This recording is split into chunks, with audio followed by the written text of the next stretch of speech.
Olá, amigos telespectadores da TV Transamérica. Estamos com mais um programa Verdade e Expressão, diretamente dos nossos estúdios pelo canal 59 da TV Aberta. Você pode nos acompanhar também pela internet no verdadeexpressão.com.br, no Facebook da TV Transamérica, no Facebook do Verdade e Expressão. E pode por lá também participar, mandando seu comentário, sua pergunta.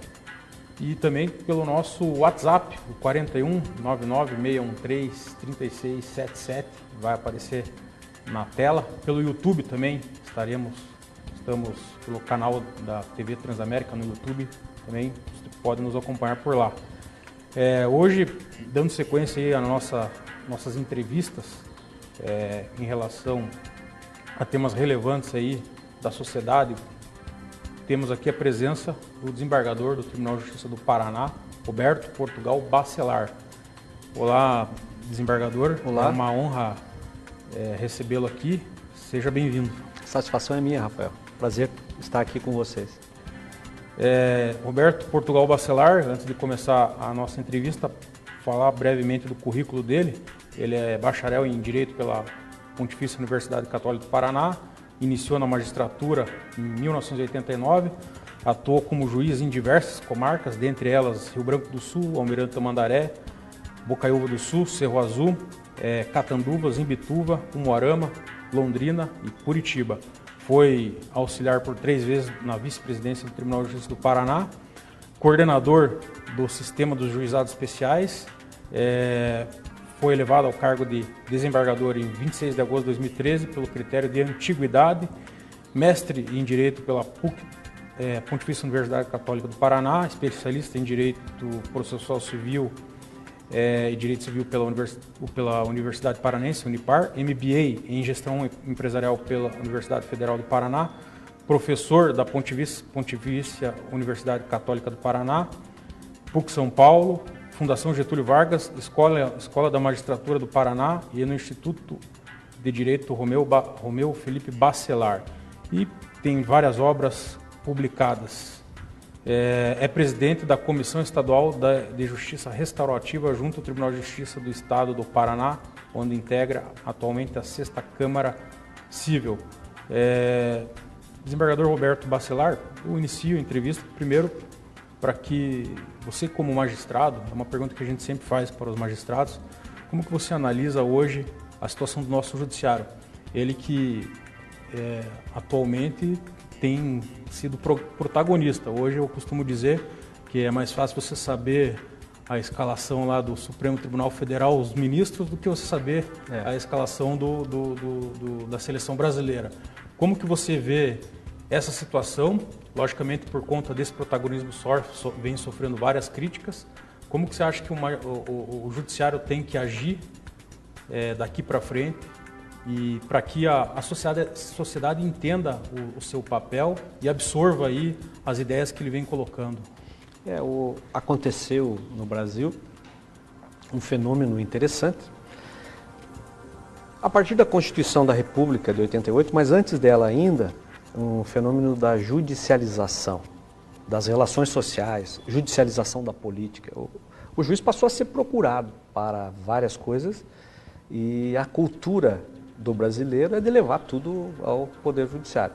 Isso faz com que aumente a responsabilidade do Poder Judiciário e ele tenha que se mostrar cada vez mais efetivo, ágil, transparente, para poder dar conta dessas demandas. Não é simples, né, o papel do juiz. O juiz não tem bola de cristal e, portanto, quando nós decidimos com base naquilo que nós temos de prova nos autos. E nada mais fácil de decidir quando nós temos muitas provas. Nada mais difícil de fazer quando você não tem prova e você tem um compromisso com a justiça.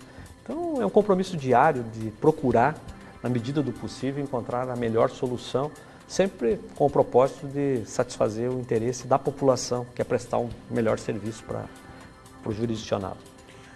Antigamente o juiz, o magistrado, ele tinha uma postura mais fechada e hoje a gente vê, tal como o papel que o desembargador vem exercendo aí, ele com maior diálogo em relação à sociedade. Por que você acha que houve essa mudança? Eu acho que a mudança vem da própria evolução tecnológica, vem da evolução das gerações, né? Nós passamos de uma geração lá atrás, minha geração já foi sucedida pela geração X, geração Y, geração milênio, geração Z. A evolução é muito grande e quem quiser prestar um melhor serviço à população, a partir da missão e uma visão de futuro, tem que se relacionar com a sociedade, tem que se abrir, tem que demonstrar, não só prestar um bom serviço, mas demonstrar que presta um bom serviço para a sociedade. Então a missão do Poder Judiciário, né, fazer justiça, né, qual é a visão? Ele quer ser visto pela sociedade como um poder sério, respeitado, diligente, que faz com que as decisões sejam efetivas. Fazer isso sem a legitimação social é muito difícil. Cada juiz, em cada uma das comarcas do Estado, é membro de poder. E como membro de poder, ele tem de se relacionar com a sociedade, com a imprensa. E ele tem que prestar contas. Cada vez mais está aí as corregedorias de justiça no ambiente dos estados, no ambiente das justiças federais, justiça do trabalho, justiça eleitoral e também o Conselho Nacional de Justiça. Hoje é o órgão que congrega a fiscalização de todos os segmentos da justiça e também ajuda no planejamento estratégico, elegendo metas que devem ser cumpridas pelo Poder Judiciário Nacional. Então, não há outra alternativa, né? Para ser um melhor prestador de serviços públicos à sociedade, o juiz tem que ter uma visão interdisciplinar. Ele tem que conhecer um pouquinho de cada coisa, tem que saber se comunicar, tem que conhecer um pouquinho de psicologia, principalmente se ele for das áreas de infância e adolescência, violência doméstica, área de família, tem que circular pela disciplina da psicologia e em todas as áreas, na verdade, tem que ter uma visão mais próxima dos anseios da sociedade. Você mencionou o Conselho Nacional de Justiça, que foi criado aí não faz muito tempo. Gostaria que você fizesse aí uma análise do papel do CNJ e a gente percebe que quando ele foi criado, a gente viu, por exemplo, vários processos aqui no Paraná que estavam anos para serem julgados, por objeto de mutirão, foi feita uma ampla cobrança aí em todos os cartórios para que isso acelerasse. Você acha que, fazendo um balanço geral aí, tanto do ponto de vista da celeridade dos processos, como do ponto de vista da fiscalização do trabalho do magistrado, foi positivo? Acredito que tenha sido positivo, principalmente no ponto de vista do planejamento estratégico do Poder Judiciário Nacional. Havia vários programas, vários projetos que eram realizados em vários tribunais e não havia uma nomenclatura única. O CNJ veio a consolidar uma nomenclatura única para todos os projetos. O CNJ trouxe algum avanço no ponto da gestão estratégica do Poder Judiciário ao eleger metas anuais que são discutidas com os presidentes dos tribunais. Então trouxe muitos avanços. Algumas vezes deve-se focar mais na parte administrativa do que em outras áreas. E algumas vezes a gente percebe um pouquinho o Conselho Nacional de Justiça extrapolando um pouquinho as suas funções, querendo se intervir em questões jurisdicionais. Isso não é possível. Aí tem de vir o Supremo Tribunal Federal e colocar novamente o CNJ nos trilhos, porque o juiz tem que ter total independência para julgar. Então, em relação ao julgamento, existem advogados, existem as partes, existe a fiscalização das corregedorias locais e, portanto, o juiz tem que ser independente para julgar. Eu sempre costumo dizer, você que está nos ouvindo aí, se você tiver uma causa a ser julgada por um juiz, qual é o juiz que você quer que julgue a sua causa? Eu quero um juiz que seja independente, que tenha as suas prerrogativas respeitadas e, ao final, faça justiça, seja para agradar um ou agradar outro. Eu não quero juiz que tenha nenhum tipo de interferência política, qualquer outro tipo de interferência. O juiz tem que ser fiel apenas à lei, à Constituição da República e dar a solução que precisa ser dada para cada um desses casos. Portanto, o Conselho Nacional de Justiça não pode intervir na atuação jurisdicional. Tem que atuar, sim, na fiscalização das questões administrativas e esse é o seu papel. Mas, mais do que isso, planejar estrategicamente o melhor funcionamento do sistema judiciário brasileiro. A gente completou 30 anos de Constituição Federal, você falou um pouco dela. Gostaria que você fizesse uma avaliação desses 30 anos, se você acha que, até na campanha eleitoral discutimos, teve até uma discussão de fazer uma nova Constituinte e tal, alguns candidatos falaram, já outros defendem que não, que a Constituição Federal tem um importante papel social e que nesse sentido aí atendeu. Gostaria você como magistrado, qual que é a sua opinião? Primeiro, a expressão de escravos da lei, todos devemos ser escravos da lei para poder ser livres. Isso não é de hoje, isso já é uma fala muito significativa e que é verdadeira. Não há possibilidade de imaginar administrar sem uma Constituição, ou ter um país democrático, republicano sem uma Constituição. A nossa Constituição é muito boa, é uma Constituição, de certa forma, muito detalhista, exaustivamente detalhista, talvez essa seja a falha da Constituição. Agora, ela assegura muitos direitos, nem tantos deveres, mas muitos direitos ao cidadão. E, portanto, por isso ela gerou a judicialização das relações sociais e a judicialização da própria política. Perceba hoje, o juiz é acionado para fornecer um remédio que ainda não foi aprovado. Ele é acionado para oferecer vaga em creche, vagas em hospitais. Por que isso? Porque o artigo 5º da Constituição da República assegura o direito à saúde. E não só promete saúde, ele assegura saúdes. E isso... Veja, se antigamente o juiz do passado poderia dizer que não poderia atuar porque isso era uma questão do Poder Executivo, era uma norma que precisaria de regulamentação, a Constituição é auto-aplicável e os direitos e garantias fundamentais, uma vez que o juiz seja provocado, o juiz não sai atrás das causas, mas as pessoas provocam o juiz é provocado, ele tem que dar a decisão. E com base na Constituição da República, todas as pessoas têm direito à saúde, têm direito a tratamento igualitário, humano, enfim, e o juiz tem que assegurar isso. Então, portanto, a Constituição, fazendo um balanço, ela é muito positiva, né? Se precisar de algumas alterações, evidente, deve acontecer dentro de um processo democrático, pelo Poder Legislativo, para que isso aconteça de uma maneira a melhorar o país. Mas as reformas têm que ser pontuais, não há de se falar numa nova Constituição, porque a nossa Constituição teve um papel fundamental e continua tendo ainda um papel fundamental para o desenvolvimento do país. Como eu falei no início do programa, um dos maiores problemas aí da sociedade que ela questiona é a demora no judiciário. Houveram algumas ações já que, digamos, otimizou isso, mas muito se fala no grande leque que nós temos hoje de medidas, de recursos, tanto no processo civil como no processo penal. Gostaria que você falasse um pouco disso, o que você defende, que se diminua, que se enxugue o processo, qual o tipo de medida que você... Essa discussão ela é antiga e o novo Código de Processo Civil traz algumas inovações. A legislação brasileira prestigia a segurança jurídica, tenta prestigiar pelo menos a segurança jurídica. A justiça apressada, uma justiça, não é justiça, então o tempo da justiça tem de ser um tempo gradativo, a ponto dela poder conhecer, refletir sobre aquilo que é apresentado e ela poder apresentar uma solução adequada. A Constituição da República prevê que todo processo tem que ter um tempo razoável de duração e algumas vezes esse tempo razoável passa da conta, né?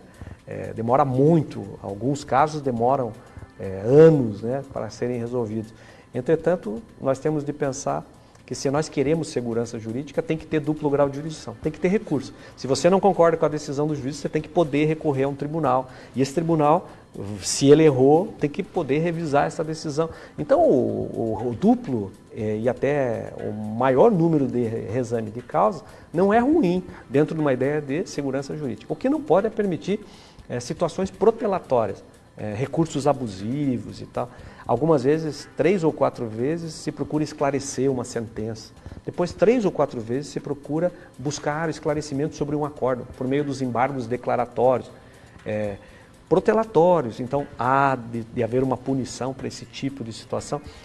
Agora, o Código de Processo Civil é bom, traz a ideia da pacificação como primeiro ponto, estimula todos os profissionais de direito a trabalharem a conciliação, a mediação, a forma de solução pacífica da controvérsia, o que já é previsto no preâmbulo da nossa Constituição, está lá, que o Brasil é comprometido com a solução pacífica das controvérsias, o novo Código de Processo Civil então traz isso. Temos uma lei de mediação nova. A tendência é viabilizar soluções alternativas de solução de conflitos. Talvez esteja aí um bom passo, um bom caminho, para que reste ao judiciário apenas decidir aqueles casos que efetivamente ele precisa decidir. Você falou em formas de solução de conflitos, que é o nosso principal tema aqui hoje, vamos falar um pouco. Primeiro, eu quero que você fale, enumere aí o leque de formas de solução de conflitos para o nosso amigo telespectador entender. E é bem bacana isso, Rafael, que você pergunta, porque nós temos alguns países que têm, lá na década de 80, começou essa discussão sobre a questão da múltiplas portas de acesso à justiça, né? Então, quantas são essas portas? Tem países que têm 40 portas de acesso à justiça. O Brasil tinha, tradicionalmente, uma única porta de acesso à justiça, que é a porta do Poder Judiciário. E aí o que a gente tinha é volume, imagina hoje, né, com os dados atuais, 80 milhões de causas existem em estoque no sistema judiciário. Mais 29 milhões de novas causas ingressam todos os anos nos juízos brasileiros. Se você tiver uma única porta de acesso à justiça que descambe para os juízes, não adianta nem aumentar o número de juízes, porque vai aumentar a população, vão aumentar os conflitos e nós não vamos dar conta.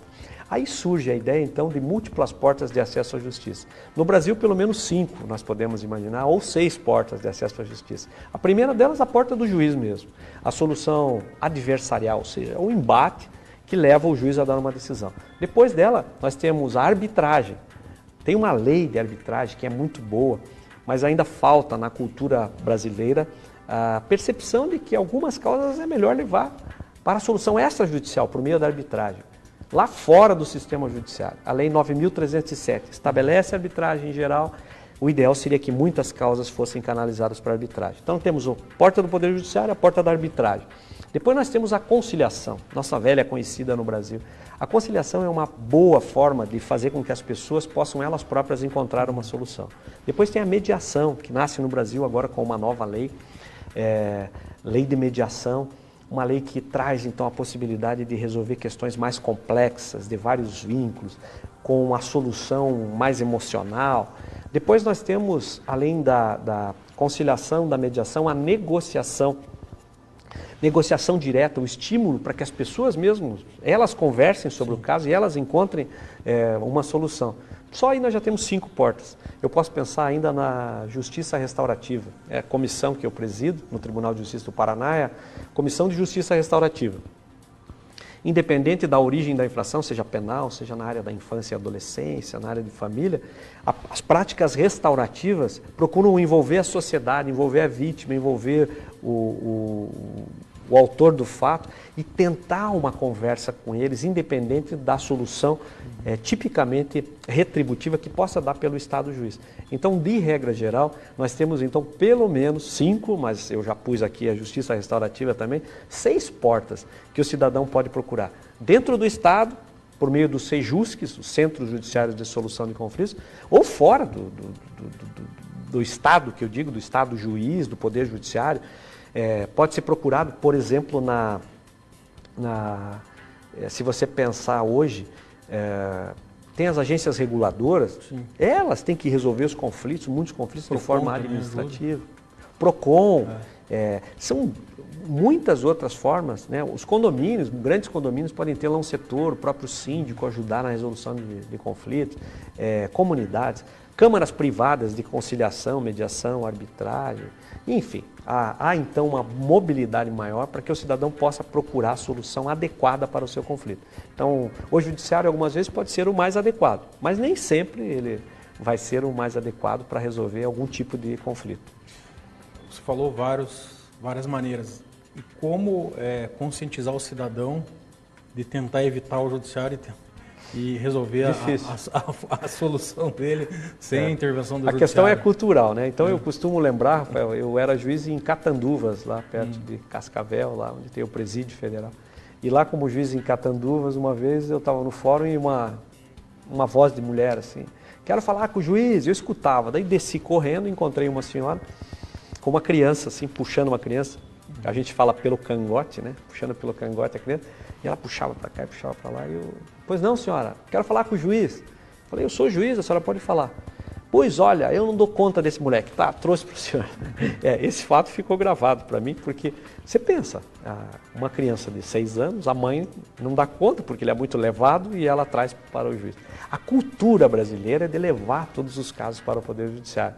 Na verdade, a tendência hoje estimular soluções alternativas, devolver para a população o poder que a população sempre teve de resolver os seus conflitos de maneira adequada. Hoje costuma-se falar em empoderamento. Eu prefiro falar devolver para a população a possibilidade dela própria resolver o seu conflito por meio da negociação direta. Mas isso é cultural, eu acho que nós vamos dar passos ainda para que cheguemos a esse ideal. Tá, a gente falou aí da possibilidade sem intervenção do judiciário, você falou da arbitragem, que é, de fato, você tem razão, muito pouco utilizada, né? Aliás, poucos aprofundam a arbitragem. Você até tem um livro aqui, Mediação e Arbitragem. O que você pode falar da arbitragem? O que você acha que é necessário para que se estimule mais o uso da arbitragem, levando-se em conta que o advogado, nesse sentido, teria um papel fundamental, importante, né? Na elaboração dos contratos, no primeiro momento, esclarecer os advogados, o papel dos advogados nesse momento é bem importante para esclarecer as partes sobre o funcionamento da própria arbitragem, as qualidades que ela tem comparativamente ao sistema judiciário. Nem sempre as vantagens são relativas, mas é importante que o advogado demonstre que algumas vezes ela pode ser mais barata, ela pode ser mais rápida, ela pode ter um árbitro especialista na matéria ou pode ser um julgamento por vários árbitros. Há a possibilidade das partes escolherem o juiz da causa, ou seja, são vantagens da arbitragem. Não há recursos. Lembra que agora há pouco falávamos do sistema judiciário brasileiro? Ele tem uma série de recursos. A decisão do juiz cabe recurso. Algumas causas chegam até o Supremo Tribunal Federal. Arbitragem não. Arbitragem, de regra, uma vez decidida a questão, as partes devem se comprometer a aceitar essa decisão. E a decisão que o árbitro chegar, ou os árbitros chegarem, ela tem o mesmo efeito da decisão judicial. Se isso for bem esclarecido, os advogados farão inserir nos seus contratos cláusulas compromissórias, cheias que a gente chama, com todos os requisitos para que a arbitragem possa ser instaurada. Algumas vezes entra uma arbitragem, uma cláusula compromissória, uma convenção genérica de arbitragem, que tem um efeito importante, excluir o Poder Judiciário. Então, por exemplo, queremos que o nosso caso seja resolvido por arbitragem. Ok, fica lá a cláusula, mas só exclui o Poder Judiciário. Ainda não permite que a arbitragem se instaure. Por isso, os advogados, fazendo uma cláusula compromissória cheia, completa, faz com que a arbitragem seja implantada efetivamente e possa produzir bons resultados no país.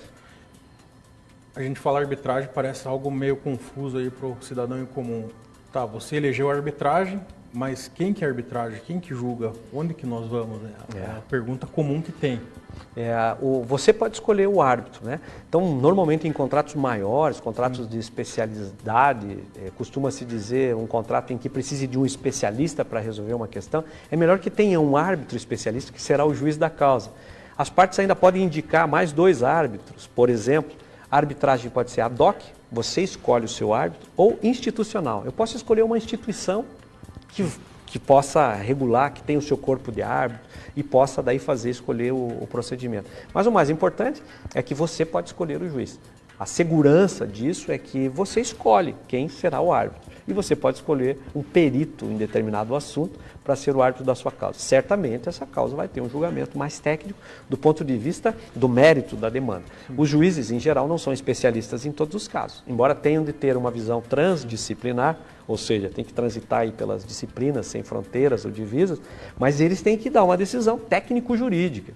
O árbitro, muitas vezes, pode encontrar assegurando a imparcialidade do próprio árbitro, devido ao processo legal, ou seja, contraditório, e dar uma decisão mais técnica em relação ao mérito, aquilo que é discutido. E quem que pode ser árbitro? Qualquer pessoa. Qualquer pessoa. Qualquer pessoa do povo, qualquer pessoa que tenha capacitação técnica em determinado assunto, né? Então, quaisquer pessoas podem ser árbitros. Tem alguns tipos de arbitragem especial, como uma arbitragem do juizado especial, que a gente chama de endoprocessual. É uma arbitragem especial lá no bojo da Lei 9.099, mas é uma arbitragem especial. Não é dessa que eu estou falando.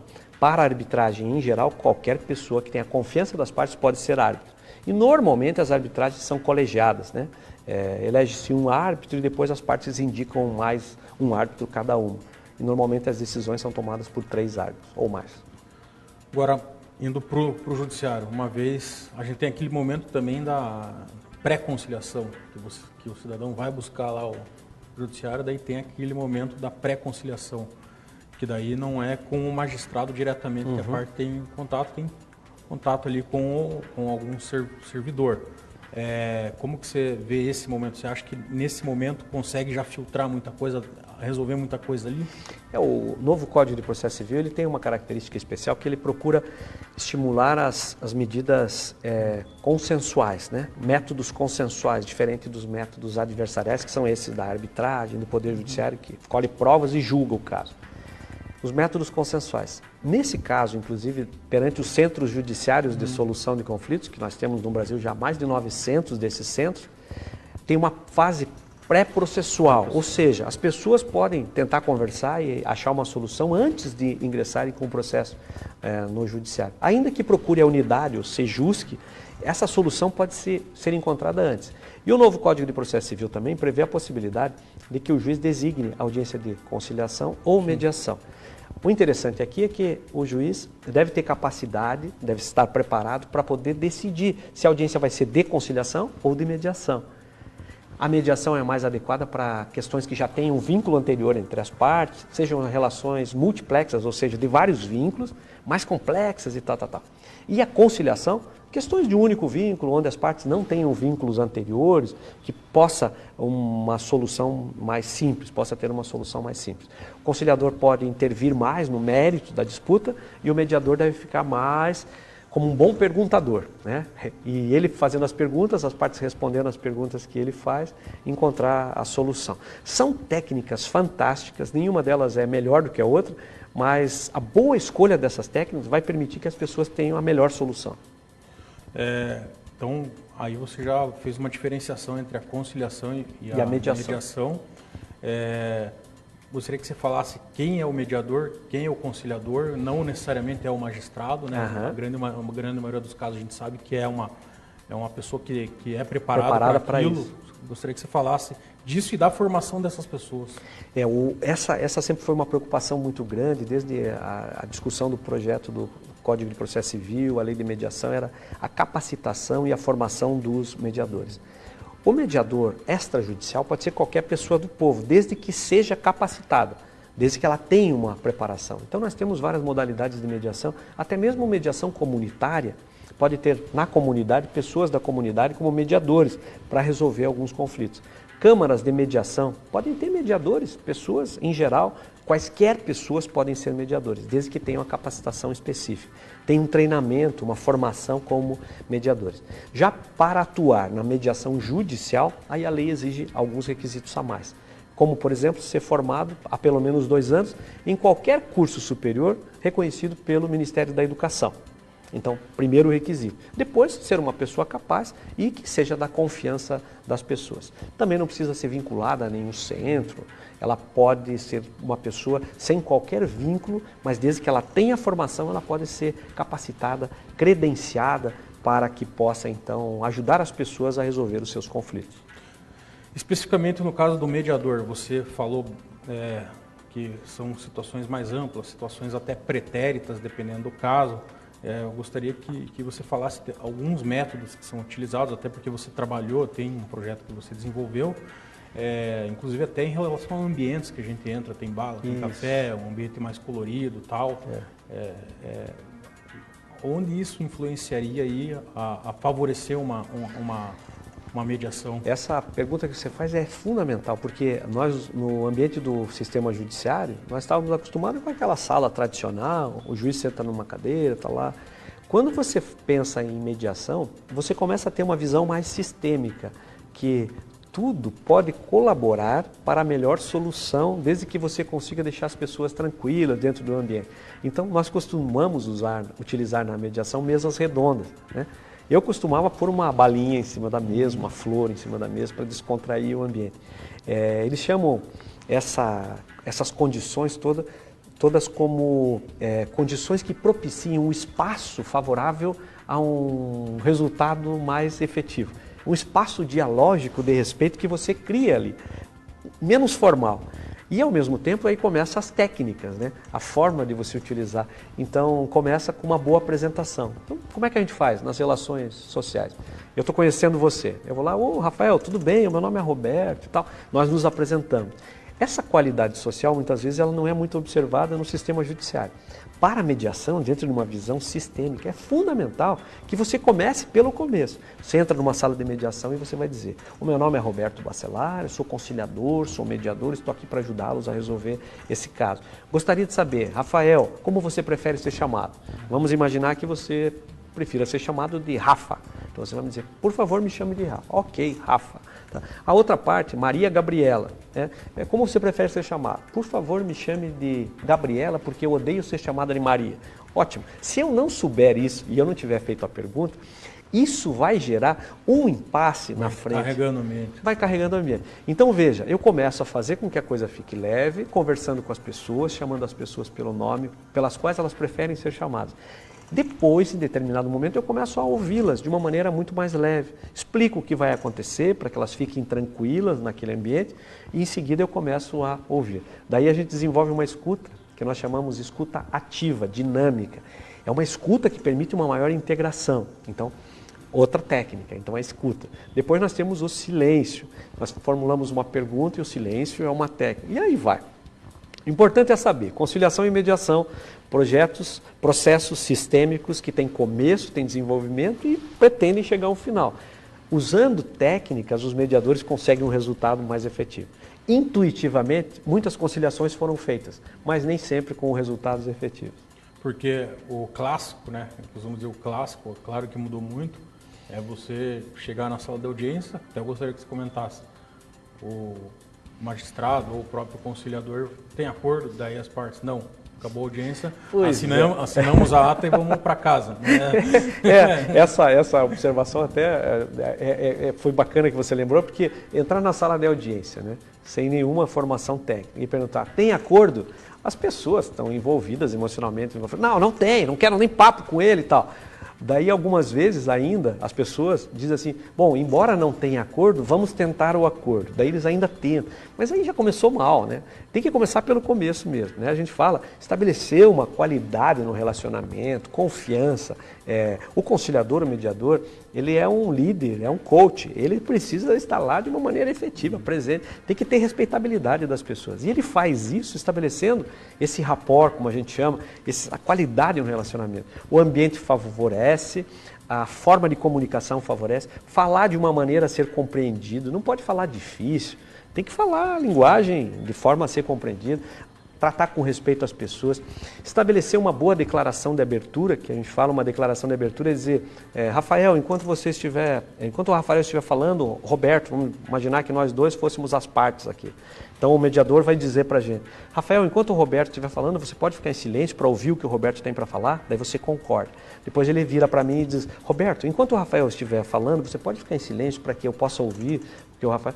eu posso cumprir isso. Então ele faz uma regras de boa convivência, uma declaração de abertura que estabelece as regras do jogo. As pessoas ficam tranquilas com isso, não se interrompem, e se elas vierem a se interromper, basta ao mediador ou ao conciliador relembrar as regras do jogo. Opa, lembra o que a gente combinou agora há pouco?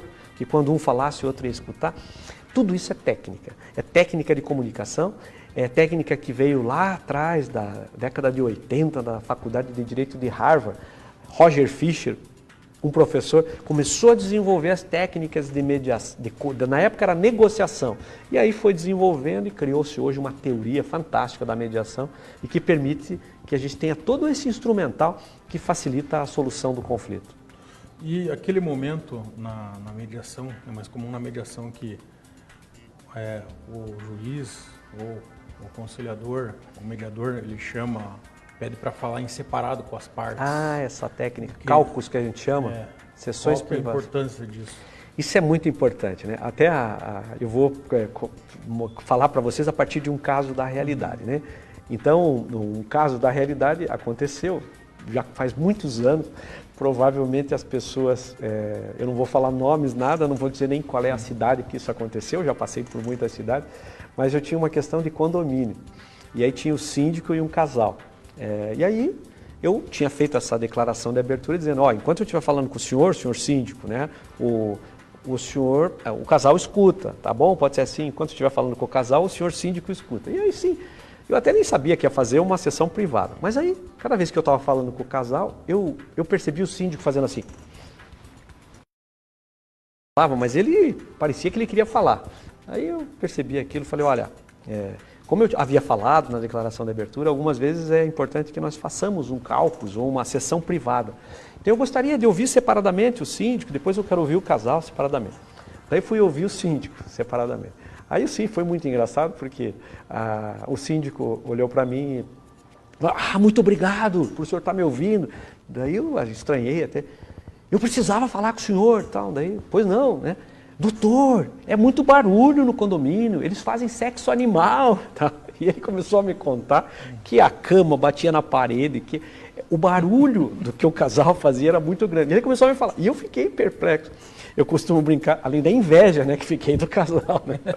Mas eu fiquei perplexo com aquilo. E quando termina uma sessão privada, normalmente você pergunta, né? Tem alguma coisa daquilo que nós falamos que o senhor não quer que eu revele? Daí o síndico, nada, o senhor não conta nada. Que eu falei, eu contei só para o senhor não conta nada. Daí ouvi separadamente o casal, eles falaram que tinha muita gente chata no condomínio, que era muito implicante, qualquer barulhinho já ficava reclamando. E aí voltamos para a sessão conjunta e aí eles acabaram fazendo um acordo, né? O sexo animal continua, tá? Mas eles iam fazer obras de contenção de ruído. Então eles iam fazer uma forma, mas eu achei muito engraçado porque quando que é necessário você ouvir separadamente as pessoas? Vai muito da intuição, vai muito da preparação do mediador, do conciliador e perceber quando que isso é fundamental. Mas é uma ferramenta fundamental, Rafael. Foi bom que você lembrou dela, porque em muitos casos, quando você ouve separadamente as pessoas, você consegue compreender a integralidade do conflito. E aí quando você volta para uma sessão pública, conjunta, embora você não possa revelar o que foi falado lá, mas você tem a compreensão do conflito e você pode ajudar as pessoas a melhor compreender a solução que elas desejam para o caso. E naquele momento que o magistrado, em determinadas situações que o processo já está em andamento, tem a conciliação, às vezes acontece isso muito na área trabalhista, né? Falo com colegas, eles mencionam que o magistrado fala separadamente com as partes, daí ele já fala, esse pedido aqui que você está realizando, não estou falando que não vai ser deferido, mas é complicado, depende de prova. Ele meio que já faz um comentário, digamos, sobre a possibilidade da demanda para autor como para réu. Você acha que isso é positivo, não é? Porque há muitas críticas sobre esse tipo de tática. Na verdade, aí é um preconceito, não vou falar em preconceito. Pré-julgamento? É um pré-julgamento, E há uma questão cultural nossa de querer misturar processo dentro do método adversarial. No método adversarial é que eu vou julgar a causa, né? Então, perceba, o método é adversarial. O que eu faço? Eu ouço uma parte, juiz ou árbitro, ouço uma parte, ouço outra parte, pego a prova, eu estabeleço os pontos controvertidos sobre o qual incidirá a prova. Ou seja, são os pontos que eles não chegaram em acordo. Eu levanto os pontos, trago a prova de cada um e julgo o caso. É para isso que serve. O método do adversarial é assim. Quando eu estou falando de conciliação e mediação e estou falando de confidencialidade, eu não tenho que produzir prova nenhuma. E, portanto, ninguém vai ganhar, ninguém vai perder. A ideia é conversar para que eles encontrem uma solução. Se eu usar a sessão privada para falar qualquer coisa que seja prejudicial ao interesse das pessoas, não faz sentido. Eu não tenho que convencer ninguém, não tenho que... Conciliador e mediador, eles devem pedir para que as pessoas possam elas próprias falar e elas mesmas encontrarem a solução. Quando eu falo que na sessão privada eu vou dizer para a pessoa que ela vai perder, eu estou já voltando para o método adversarial, probatório, então não faz sentido. Então tem que separar as coisas. Uma coisa é o julgamento, a arbitragem, método adversarial, heterocompositivo, que a gente chama que a decisão vem de cima. Outra coisa é o modelo ou método consensual autocompositivo. Autocompositivo porque a decisão vem de dentro para fora. São as partes que dão a decisão. A decisão do juiz e do árbitro é de fora para dentro. Ele interfere na relação das partes. Já a decisão autocompositiva, as partes de dentro para fora é que dizem o que elas querem. E, portanto, não faz sentido essa observação de você direcionar se ela vai ganhar, se ela vai perder. E nós temos mais uma figura importante, que é o advogado. O advogado está previsão, o papel, a essencialidade dele na justiça está previsto na Constituição Federal. Gostaria que você falasse, porque tem advogado que facilita muito, como tem advogado que dificulta muito. E tem casos tem pessoas ainda que já defendem que deve se dispensar o advogado desse tipo de situação, que me parece que não vem de encontro com o que propõe a Constituição Federal. O advogado, onde que ele está nesse... A primeira, né, observação, como você já trouxe, a Constituição da República é clara no artigo 133. O advogado é indispensável à administração da justiça. Então, não há dúvida de que o advogado é indispensável à administração da justiça. É fundamental o advogado para que nós possamos ter uma solução mais técnica, do ponto de vista técnico-jurídico. Então, não há dúvida, o advogado não permite que as pessoas renunciem direitos que elas têm. O advogado, na hora da formalização de um acordo ou na hora de sustentação dos argumentos, ele é fundamental. Agora, haverá situações em que talvez o advogado não precise atuar. Um exemplo dos juizados, lá atrás do juizado de pequenas causas, depois dos juizados especiais nas causas de até 20 salários mínimos, causas mais simples, causas mais... Também não tem condições, né, de ter um advogado. Hoje até, nas pessoas que não têm condições, nós temos a gratuidade da justiça, que de certa forma permite ainda suprir a deficiência técnica por meio da Defensoria Pública. Mas ainda assim haverá alguma situação em que não se mostre totalmente adequada a figura do advogado. Nós poderíamos dizer até que, se fosse para pensar no modelo ideal, todas as pessoas teriam de ter advogado em todas as situações. Mas isso, infelizmente, não é possível, né? Nós sabemos disso. Tem os escritórios modelos das universidades aí que ajudam. A Defensoria Pública ainda não é totalmente bem estruturada para poder atender o país todo, mas é fundamental que o advogado seja bem tratado, seja valorizado na sua atuação, para que ele possa ser um colaborador nesse processo autocompositivo. Talvez surja no Brasil uma grande atuação do advogado nas áreas consensuais. Possa surgir no Brasil. Ainda hoje, o advogado talvez analise não com tantos bons olhos, porque ele recebe honorários, muitas vezes por meio da perda da parte contrária, que é o princípio da sucumbência. Então, pela quantidade de atos, né? Pela quantidade de atos. Você faz o acordo ali, daí não tem mais ato dele, não ganha mais. Exatamente. Mas o advogado bem respeitado nesses atos, e ele vai poder perceber que muitas vezes, eu sempre falei isso nas minhas audiências, quando eu faço, que o advogado merece tanto ou até mais honorários quando ele concilia do que quando ele permite que o processo vá a julgamento. E por que isso? Porque a solução é mais rápida, a solução não cabe recurso, normalmente não tem execução, e o advogado faz com que a parte saia satisfeita. E, portanto, ele merece mais honorários até do que quando deixa que o processo se desenrole por uma decisão judicial. Uma outra questão que eu gostaria que você comentasse é que não existe tempo para conciliação, para mediação em qualquer momento. Exatamente. E no próprio Tribunal de Justiça, por exemplo, às vezes tem alguns recursos que vão para o tribunal e já vai para o gabinete do relator e já encaminha para a tentativa de conciliação. Como que é feita essa análise aí? Qual processo vai para tentativa de mediação, conciliação? Qual processo vai para julgamento? Como que vocês filtram isso? Hoje, vários desembargadores encaminham os processos por esse núcleo de conciliação em segundo grau que funciona no Tribunal de Justiça do Paraná. Alguns outros estados também têm esse núcleo em segundo grau. Mas é interessante a observação de que não tem tempo mesmo, né? Qualquer tempo, isso já estava no Código de Processo Civil anterior e agora fortalecido pelo Código de Processo Civil novo. A qualquer tempo pode-se tentar a conciliação entre as partes, porque a solução conciliada é das próprias partes. Eu prefiro tentar em segundo grau a conciliação, quando o processo já está no tribunal, quando tem recurso das duas partes, algumas vezes, ou quando eu percebo que há uma sinalização positiva, que as partes estão conversando para resolver a questão. Perceba que quando já tem uma sentença favorável a uma das partes, tem um recurso, o processo está no tribunal, algumas vezes seria até mais fácil julgar o recurso do que suspender o processo, mandar para uma sessão de conciliação. Mas aí vem a vantagem da conciliação. Se eu levar um acórdão para ser apreciado pela 6ª Câmara Civil, que é a Câmara que eu pertenço, os desembargadores votarem comigo, a decisão sair, ainda assim cabe recurso para o STJ, Superior Tribunal de Justiça. Não termina o processo. Não termina o processo. Se eu conseguir uma conciliação, o processo acaba, não vai ter execução, não vai ter... E, portanto, a grande vantagem da conciliação, mesmo em segundo grau, é essa, que você manda o processo para o arquivo definitivamente. E você falou do advogado, aquele advogado que, digamos, seja uma referência na mediação, na conciliação. A gente tem um movimento na OAB que recentemente foi criada uma comissão de direito sistêmico, que você até inclusive faz parte.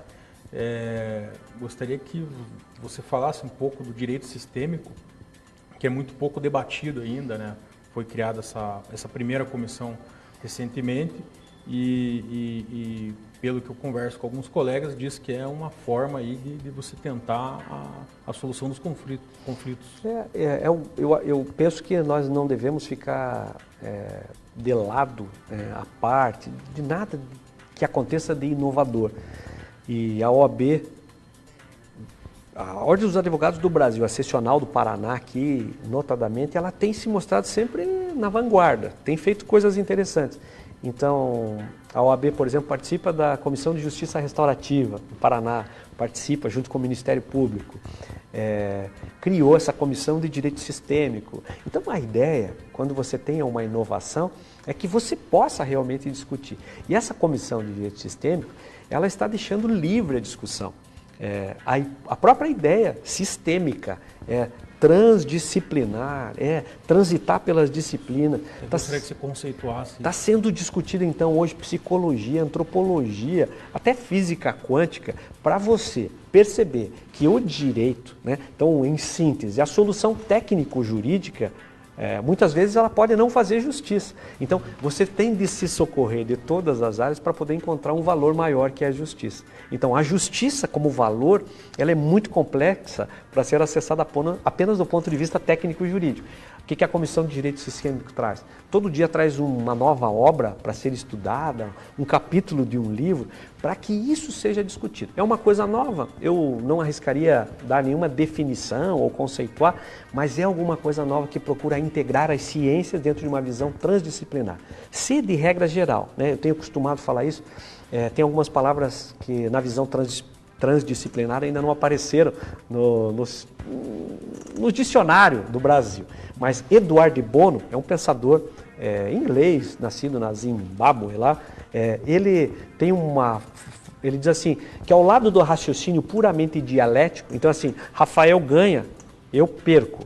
Eu ganho, Rafael perde. O raciocínio puramente dialético é da tese, antítese e síntese, sempre um ganha e o outro perde. Ele diz que existe um raciocínio, esse professor Eduardo de Bono, ele diz assim, existe um raciocínio que é diferente desse dialético, que é o exlético. De onde quer que venha o argumento, de qualquer ciência que venha o argumento, ele deve ser considerado. Então, hoje nasce a ideia de nós discutirmos, com base num pensamento lateral, começar a trazer outras ideias para dentro do direito, sem permitir que o direito se esvazie daquilo que ele tem de essencial, que é as fontes do direito, a equidade, os valores como justiça, como respeito ao devido processo legal. Então, o direito sistêmico, no meu ponto de vista, é alguma coisa muito importante e, por isso, a construção desse programa é uma construção que está acontecendo pela força de todos.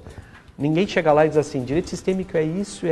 Até porque se fizer isso, provavelmente não dê certo, né? Então, todos estão sendo ouvidos e nós estamos conversando. Um dia o Brasil vai ter alguma definição sobre direito sistêmico. Prefiro dizer que hoje é sistêmico. Vamos buscar o conhecimento onde quer que o conhecimento esteja. Como nós somos profissionais que gostamos de inovação, nós vamos atrás desse conhecimento onde quer que ele esteja. Agora, um outro tema importante é a questão da constelação familiar que auxilia a resolver vários conflitos na área de família. Gostaria que você falasse um pouco sobre o que é a constelação, onde ela pode ser aplicada e a importância dela. Já trazemos aqui, né?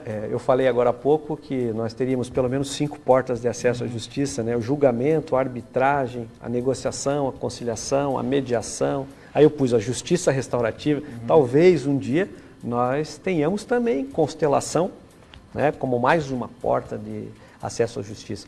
Tem um pensador chamado Bert Hellinger.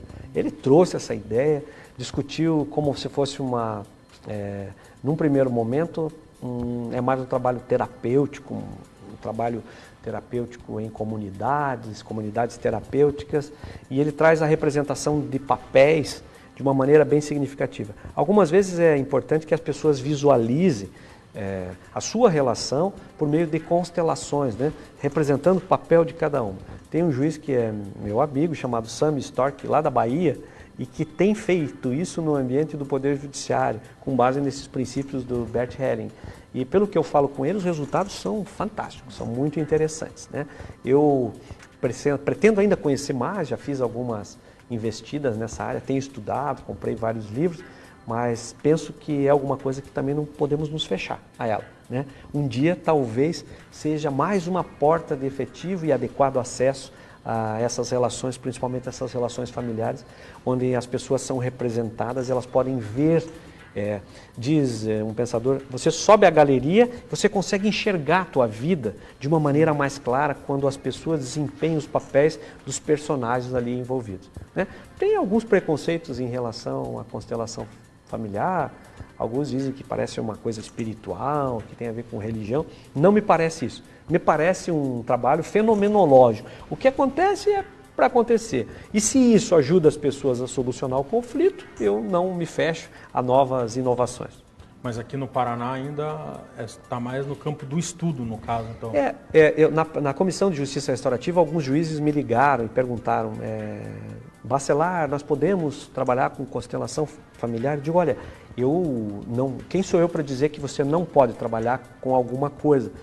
Se isso possa ser utilizado em benefício das pessoas, houver autonomia de vontade das pessoas desejando uma solução diferenciada, então o primeiro ponto as pessoas têm de querer participar de um processo de constelação, elas têm de desejar participar desse ato, elas têm de permitir que isso aconteça de uma maneira a manifestar plenamente a sua autonomia de vontade. A partir do momento que as pessoas fazem isso, então no Paraná já temos alguns exemplos, o juiz de Toledo, Rodrigo Dias já tem algumas experiências, tem um outro juiz, Mattioli, também tem feito algumas experiências, o André Carias aqui na Vara de Família brasileira. Então são vários juízes que estão trabalhando ainda de uma maneira inicial, não sistematizada, mas eles já estão investindo nessa área. Eu aprovo totalmente que façam essas investidas na medida em que as pessoas desejam uma solução que seja adequada.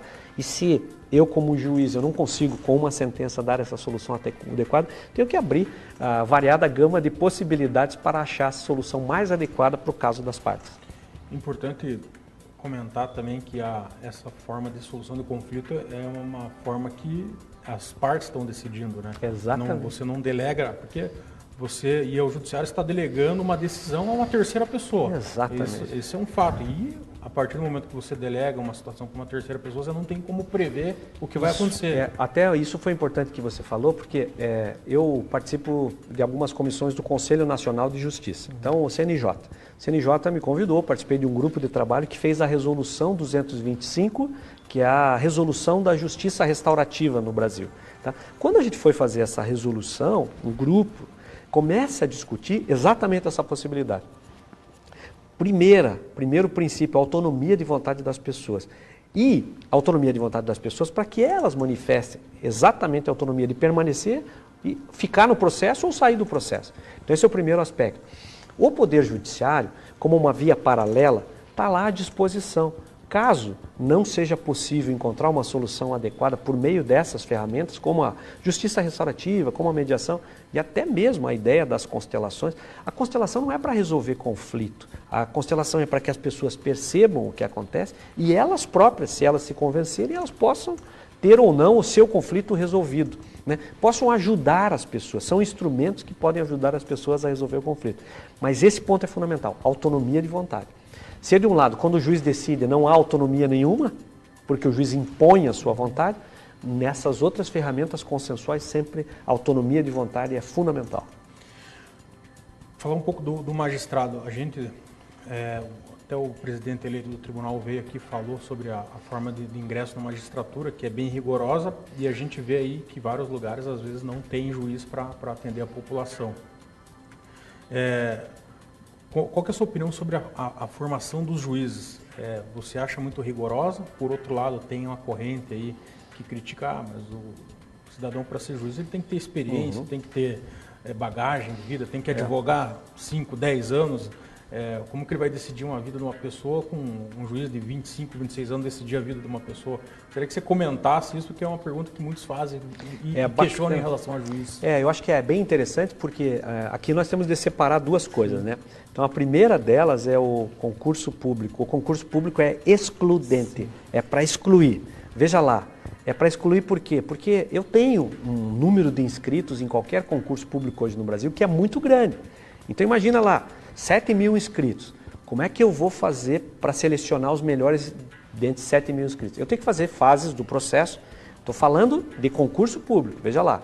7 mil inscritos. Tem que ter uma prova geral de marcar X, objetiva primeiro, e aí depois vou fazendo. E é excludente. Eu vou excluir aqueles que não se derem bem e vou tentar aproveitar no máximo possível alguns que puderem. Então é excludente. A partir do momento que passou no concurso público, aí muda, a formação agora é includente. Agora você tem de se capacitar e tem de se preparar para ser o melhor prestador de serviços públicos à comunidade. Aí vem a Escola Nacional de Formação e Aperfeiçoamento de Magistrados e faz um módulo nacional de formação para todos os juízes federais e estaduais. Eu até participo desse processo. Capacita. Não interessa mais numa avaliação, agora é uma avaliação formativa. Não interessa o 7 que ele tira, mas interessa o 3 que ele precisa melhorar. E aí eu quero que aquele juiz agora tenha 100% de aproveitamento. Então eu vou trabalhar avaliação formativa o tempo todo, um portfólio de possibilidades dele ser cada vez melhor, um melhor juiz. Vou trabalhar o humanismo, vou trabalhar a ideia da interdisciplinaridade que nós falamos aqui, para que ele, com uma postura ética bem forte, possa prestar um melhor serviço à sociedade. E aí a formação tem que ser rígida, ela tem que ser contínua, não pode mais parar de estudar. Passou no concurso de juiz, é um dever ético do juiz, segundo o nosso próprio Código de Ética, sempre estar capacitado. Então, você é cidadão, você merece e você tem o direito de ter um juiz sempre capacitado. Agora, o concurso público, ele é excludente. Então, eu tenho que escolher algumas pessoas. Por isso acontece de sobrarem vagas nos concursos de juiz. Hoje, no Brasil, mais de 3 mil vagas sobram nos concursos porque os candidatos não conseguem ser aprovados. O concurso tem de ser rígido mesmo, porque se ele não for rígido, talvez tenhamos juízes... Qualidade, né? Qualidade no juiz é fundamental. E a questão da vivência, da experiência, como que você avalia esse tipo, às vezes, de crítica que é feita? Mas esse juiz não é tão experiente, é uma causa que necessita de um juiz mais experiente. Como que você avalia isso? Tem uma ideia, já teve crítica da feminilização da magistratura, já teve crítica na juvenilização da magistratura. Na verdade, nem sempre o mais velho, a formação pode... existia no passado a ideia da teoria do grande homem, né? A cada 200 anos nasce um grande homem e esse vai ser um juiz vocacionado. Falava-se muito em vocação de juiz. Hoje se percebe que QI, hoje tem inteligência emocional, inteligência social, inteligência espiritual, inteligência como possibilidade de você ter atenção plena.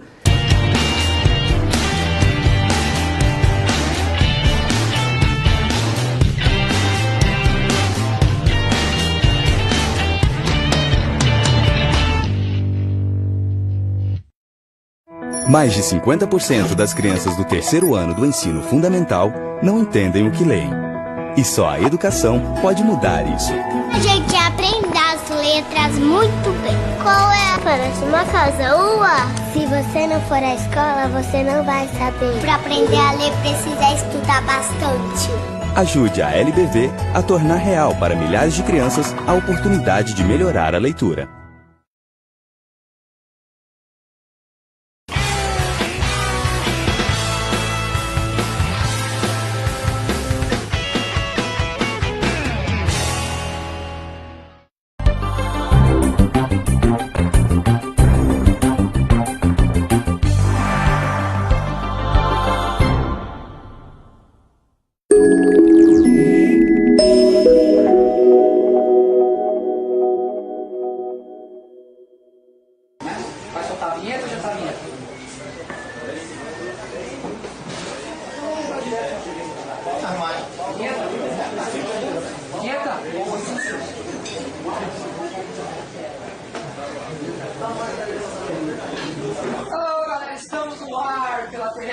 América, canal 59, canal aberto. Então agora, a partir de agora, quem quiser curtir a gente também na televisão,